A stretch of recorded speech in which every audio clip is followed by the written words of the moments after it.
Hello students, so welcome to the another lecture of network theory.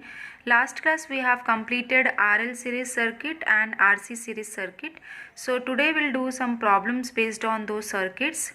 So let's see, this is first problem. In this problem you have to find the voltage across inductor of the shown circuit. So one resistance is connected in series with one inductor. Voltage across the resistance is given as 2 volt and the total voltage applied is given as 20 volt, that is peak to peak voltage. This is not sinusoidal voltage, this is peak to peak voltage is given, and you have to find this VL. So what do you mean by peak to peak? Means let's say this is sinusoidal waveform. So from this peak to this peak, from positive peak to negative peak total voltage is 20 volt. So this is your 10 volt and this will be your minus 10 volt. That's the meaning of peak to peak voltage is 20 volt. So what is the formula for total voltage? V will be your under root VR square, voltage across resistance, plus voltage across inductance square, and this value is always your RMS value, not the peak value. This is not a maximum value, this is your RMS value. So first find the, but here maximum value is given this. So find the peak value. So your RMS value for sinusoidal waveform will be your Vm by root 2. Vm is your 10 volt, 10 divided by root 2. So your RMS value is 10 by root 2. So now put this value here. So 10 by root 2 equal to under root VR is your 2 volt. So 2 volt means 2 square is 4 plus VL square. So when you solve this, you will get here 100 by 2 equal to 4 plus VL square, then we will get the VL as under root 46 volt.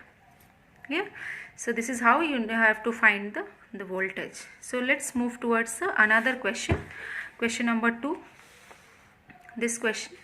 In this question they have asked the find circuit elements for a given voltage and current equations.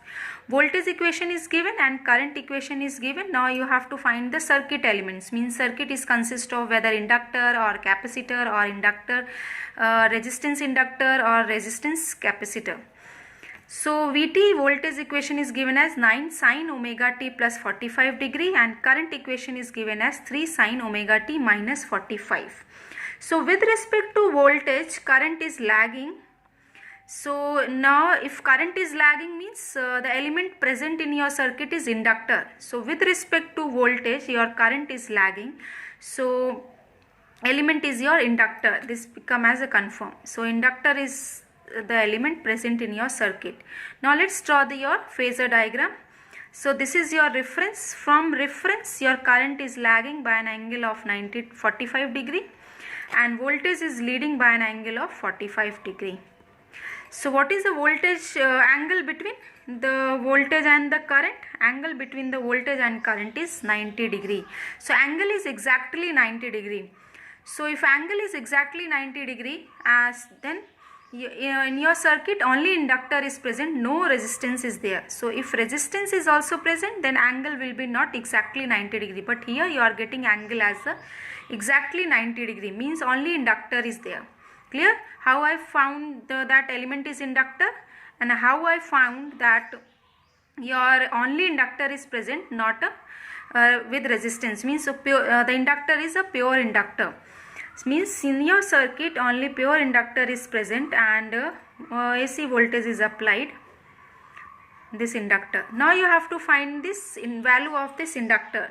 So what is XL? XL is the reactive inductive reactance. So V divided by I. So what is the V value here? Voltage, this is the maximum voltage. So RMS will be 9 by root 2 divided by what is the current? This is maximum current. So current, RMS current will be your 3 divided by root 2. These are RMS values. So root 2 gets cancelled. So XL equal to 3. Now what is XL? XL is nothing but omega L. Omega is here. How much omega is given here? Omega value is not given. So let's see omega only. XL is 3 L. So L will be your 3 by omega Henry. If omega is given, then you can put the value of omega and you can find the inductance value. Clear? So now let's move towards another question. Question number 3. In this question, it is given that find the circuit elements for a given voltage and current equations. So voltage equation is given as 9 sine t plus 60 degree, and current equation is given as 3 sine 2t plus 30 degree. So here, see here, in the voltage and the current equation, the frequencies are different. Here frequency omega is 1, here omega is 2. So when voltage and current equations have different frequency, then it is not possible to design the circuit, because the circuit should have the same frequency, same supply voltage. So it is not possible to design the circuit. So one note you make it down, that when voltage and current equations have different frequency, it is not possible to design the circuit. So here you cannot find the circuit elements. Clear? Now let's move towards another question.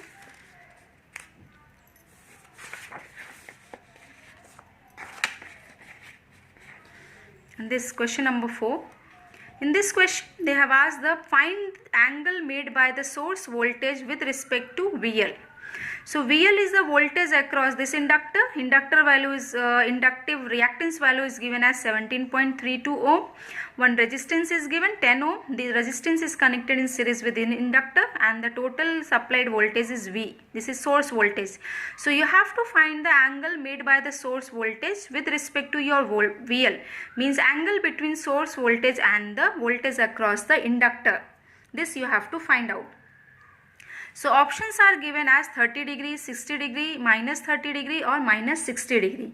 So for this series circuit, let's draw the phasor diagram. So for series, we always assume that the current as a reference. So this is your current, and so your voltage across the resistance will be in the same phase as that of current. So this is VR. Voltage across inductor will be leading by an angle of 90 degree. So this is VL. So VR and VL, the sum will be your total supply voltage. So this is supply voltage. Clear? Let's say this angle is theta. So what is the value of theta? Theta will be your tan inverse XL divided by R. Already we have done this expression. So tan inverse XL is how much given? XL is given as 17.32 divided by R is given as 10. So this you will get as a 60 degree. So theta you are getting as a 60 degree. Means this you got as 60 degree. This is 60 degree. This is 90 degree. So how much this angle? This angle will be your 30 degree. Because sum of the angles of a triangle should be 180 degree. So this is 60 degree you got. This is 90 degree. So here you got as 30 degree. Now whether answer should be plus 30 degree or the minus 30 degree. So see here.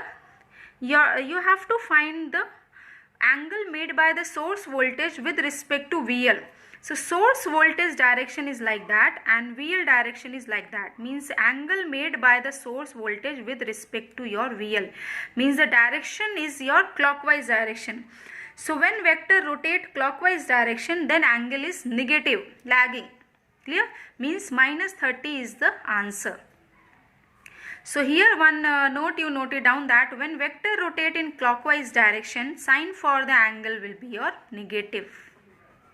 Clear? How to find first find the magnitude of angle, then decide the direction of that angle. So let's move towards another question. This question. Here one circuit is given. In that circuit one resistance is connected in series with your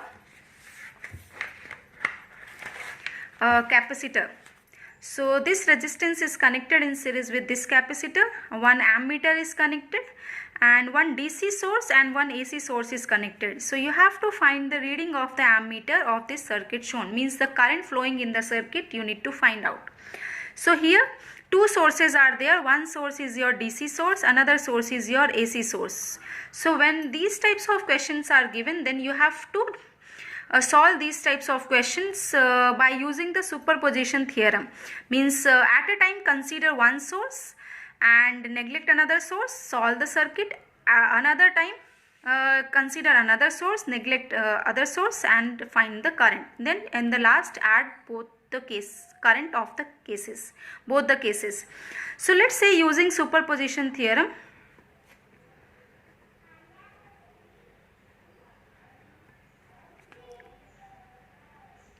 am considering, first case I am considering the DC source. So consider DC source first and neglect your AC source.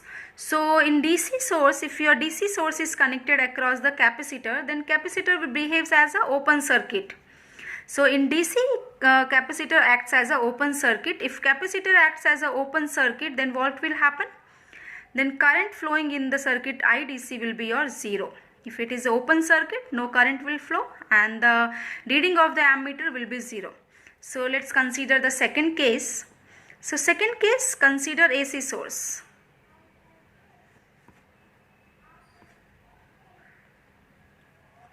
So let's say the DC source is neglected and AC source is connected across R and C.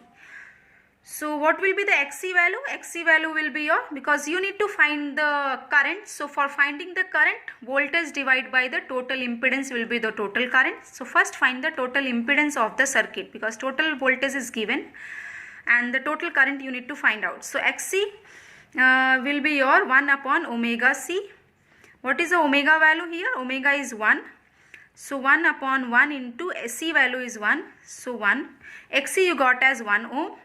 Now find the impedance. So total impedance of the circuit will be your R square plus XC square. So R is 1 square plus X is also 1 square. So 1 square plus 1 square will get under root 2. Now what will be the IAC? Current flowing in this AC when AC source is considered. So total voltage divided by total impedance. So total voltage, this is your RMS voltage. So Vm by root 2.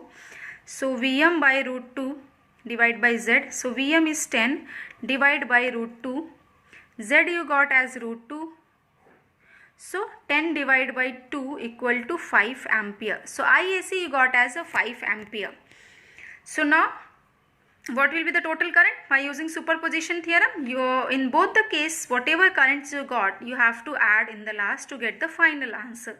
So I will be your, means reading of the ammeter, current will be your IDC plus IAC. IDC is 0, IAC you got as 5 ampere, so total current is 5 ampere. So this is the reading of the ammeter connected in the circuit. Clear? So in today's class I have included questions of different concepts. I hope you got all the concepts. So whenever you are finding these concepts in any questions, whether in the objective questions or subjective questions, you have to utilize these concepts and solve by using these tricks. So that's all for today's class. Next class I will discuss about the series RLC circuit. So thank you for the today's class.